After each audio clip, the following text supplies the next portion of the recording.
নির্বাচনের এত দেরি, তারপরও কেন বিএনপি তাদের প্রার্থী তালিকা ঘোষণা করল? সম্মানিত ভিউয়ার্স, আজকের ভিডিওটা এই বিষয় নিয়েই। আপনারা জানেন অতি সম্প্রতি ছাত্র সংসদ নির্বাচনে জামায়াত ইসলাম বিজয় পেয়েছে। এই বিজয়টা তাদের দলকে অনেক দূরে নিয়ে গেছে এবং তারা বিভিন্ন ধরনের আ কথাবার্তা বলছে যেটা জামায়াত ইসলামের সাথে যায় না।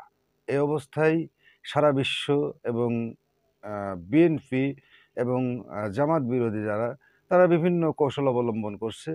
এর ভিতরে হয়তো একটা কথা আপনারা জানবেন যে বিএনপি এত তড়িঘড়ি কেন আ প্রার্থী তালিকা ঘোষণা করল? অর্থাৎ জামাতের এই বিশ্ববিদ্যালয়ে নির্বাচন করে ফলাফল ভালো করার পেছনে এই কারণ। কারণ জামাত যা ইচ্ছা তাই বলতেছে।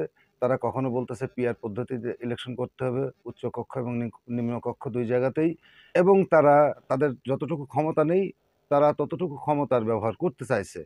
তাদের কথাতেই সবকিছু চলবে, তাদের কথাতেই সবকিছু হতে হবে। তারা যা বলবে তাই শুনতে হবে, তারা যা বলবে তাই করতে হবে। এটা হয়ে গেছে জামায়াত ইসলামের প্রবণতা।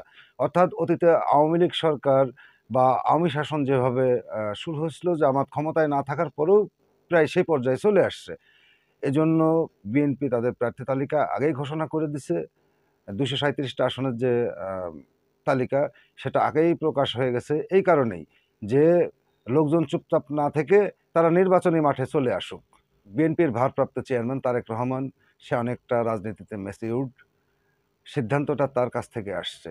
সে হয়তো ভুল কোনো সিদ্ধান্ত নেয়নি। যদি সিদ্ধান্তটা ভুল হতো তাহলে বিএনপির জন্য অনেক ক্ষতি ছিল। আসলে অনেকেই মনে করছেন যে প্রার্থী তালিকা এত তাড়াতাড়ি ঘোষণা করে বিএনপি বিপদে পড়ছে। আর আমার দিক দিয়ে আমি যেটা মনে করি, বিএনপি প্রার্থী তালিকা আগে ঘোষণা করে তারা একটা ভালো কাজ করছে, বা তারেক রহমান একটা ভালো কাজ করছে, যেটা জামাতকে মোকাবেলা করার জন্য। যদি বিএনপি প্রার্থী তালিকা না ঘোষণা করত তাহলে বিএনপির যারা আ প্রাথমিক মনোনয়ন পেয়েছে তারা নির্বাচনী মাঠে নামতো না। তারা নিজেদের মতো বসে থাকতো।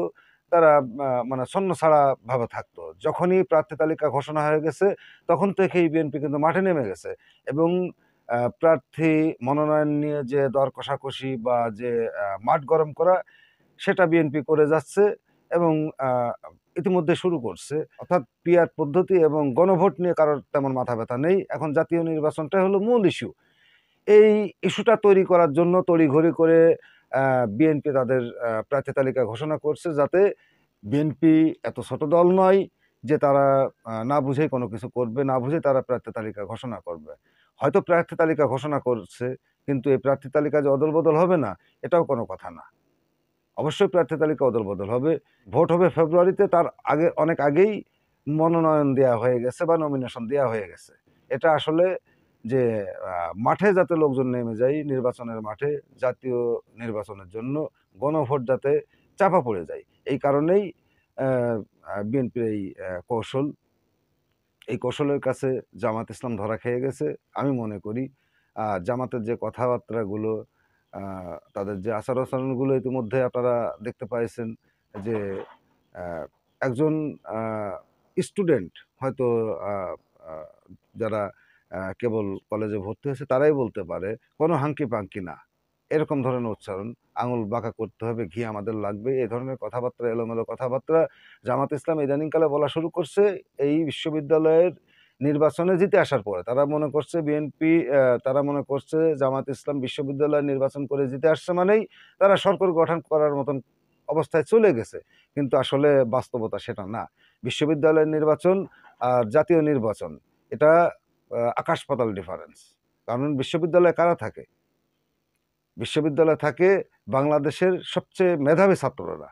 আর তারা কখনোই বড় দলকে নির্বাচন করতে চায় না। এই কারণেই চায় না যে বড় দলকে নির্বাচন করলে তাদের যে ছাত্ররা আছে তারা তাদের উপর নির্যাতন নিপীড়নের মাত্রা বাড়িয়ে দেয়, এবং যদি কোনো দলের সংখ্যাগরিষ্ঠতা কম থাকে, লোকজন কম থাকে, তাদেরকে নির্বাচন করলে তারা সেই ফলটা পায় না। তারা সেই শক্তিটা পায় না। ফলে বিশ্ববিদ্যালয়টা খুব ভালোভাবে চলে। এজন্যই ছাত্র সংসদ নির্বাচনে অতীতেও এরকমই হয়েছে যে যারা সরকারে থাকছে বা সম্ভাব্য সরকার গঠন করার কায়দায় আসছে, তাদের প্রতিনিধি বা তাদের ছাত্র সংসদ কখনোই বিশ্ববিদ্যালয় নির্বাচনগুলোতে জিতে আসতে পারে নাই।